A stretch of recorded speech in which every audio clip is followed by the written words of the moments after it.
Hello everyone, welcome to the L.T.L Tutoring Central video series.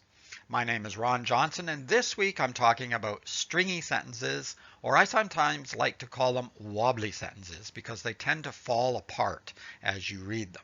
So you want to avoid stringy sentences in your own writing, but don't worry, you can always do this during your proofreading and editing session because you want to get your ideas down on paper or on the computer screen. And then during your proofreading and editing stage, you can look out for stringy sentences and correct them. We're going to look at a few examples in this video that will help you achieve that goal. Of course, if you want further writing lessons for you or for your child, I'll be giving you further information at the end of the video on how to contact me or set up some lessons for yourself, because there may be some terms that you don't fully understand during this short video and explanation. So let's get started on wobbly sentences or stringy sentences. You might have written a sentence like this, or you might have read some of your children's sentences that are written in this way, but this is an example of a stringy sentence. The students from Mard Hill School visited the zoo, and it was in Toronto, and this is the largest zoo in Canada, and they traveled there by bus, and it took 2 hours to arrive at the zoo. Now technically, this is not grammatically incorrect. There's a lot of independent clauses joined with a comma and the conjunction and. But it's very wobbly. It tends to fall apart, and it's not the nicest sentence to read. Now, how are we going to resolve this problem? What can we do to avoid or correct stringy or wobbly sentences? First of all, decide which details are closely related within your sentence or within your sentences. And then you can combine details with conjunctions. And I put a few examples here, because, when, while, but there are lots and lots of conjunctions. Or create dependent phrases or dependent clauses. Also, you can incorporate appositives. Sometimes you will simply need to place details in separate sentences. And sometimes you can do combinations of these within the same sentence.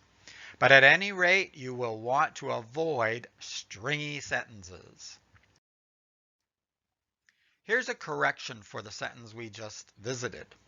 The students from Mard Hill School visited the zoo in Toronto, the largest zoo in Canada. They took a 2-hour bus ride to arrive at the zoo.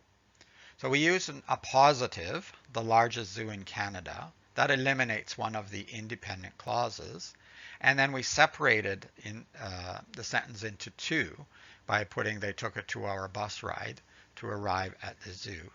And these two sentences are much more concise and clear than the one that we looked at previously.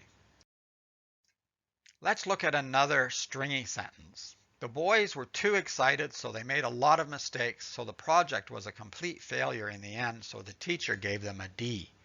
Again, we have a lot of independent clauses joined up here, and we need to either separate them or combine them into much clearer, much more concise sentence or sentences, because you don't want mistakes, as you can see in the picture.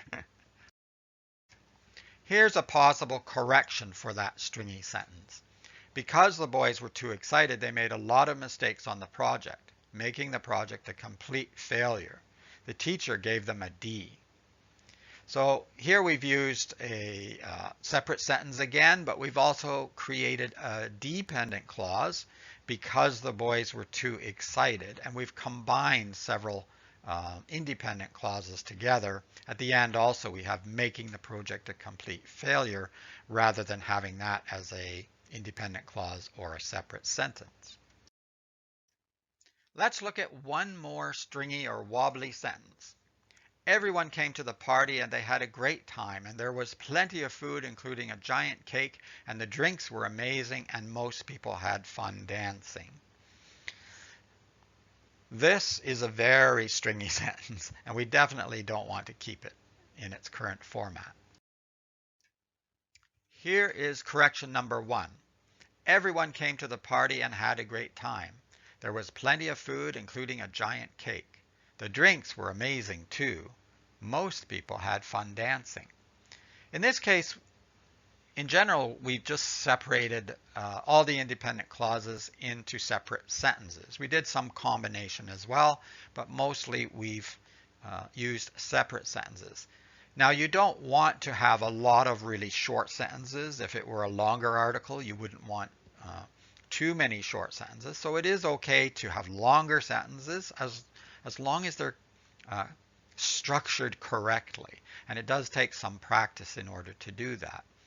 But sometimes it's fine to have a series of shorter sentences as well.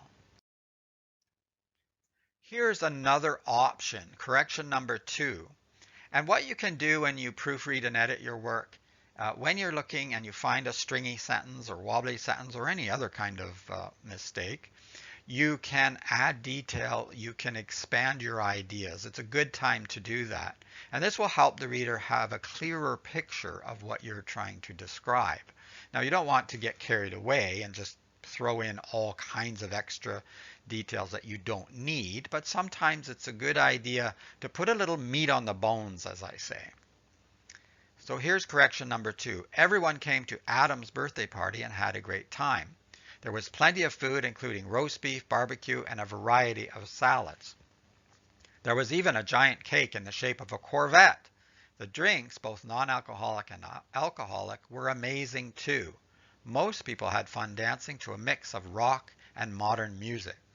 Now this is a series of sentences, so we don't have that one long stringy sentence, but we've also added some detail to these separate independent sentences or clauses that give a much clearer picture of what was happening at this party, you know, who it was for and what they ate and what kind of music there was. So this gives the reader a lot more information and a better picture of your description. Now, do you know what an appositive is? How do you subordinate a sentence? What exactly are dependent and independent clauses? If you're not sure, or if you think your child is not very clear on these points, why not get in touch, set up a few lessons for yourself or your child, and I can help you with your future writing tasks. My name's Ronald Johnson, and here is my website, www.tutoringcentral.com, and my email, tutoringcentral@inbox.com. You can visit the website for further information. You can also find the email there, some other blogs and videos to watch if you're interested. And of course, if you wanted to sign up for a program or some lessons, there are asynchronous courses. You can find them on the website, but you can also get in touch with me and I can set up private lessons. I also offer a free information meeting with no strings or obligation attached. So I hope to hear from you soon. If you have any questions or comments, make sure to place them. If you're watching this on YouTube, like the video, subscribe to my channel, and keep on writing and keep on having fun with writing. That's what's important.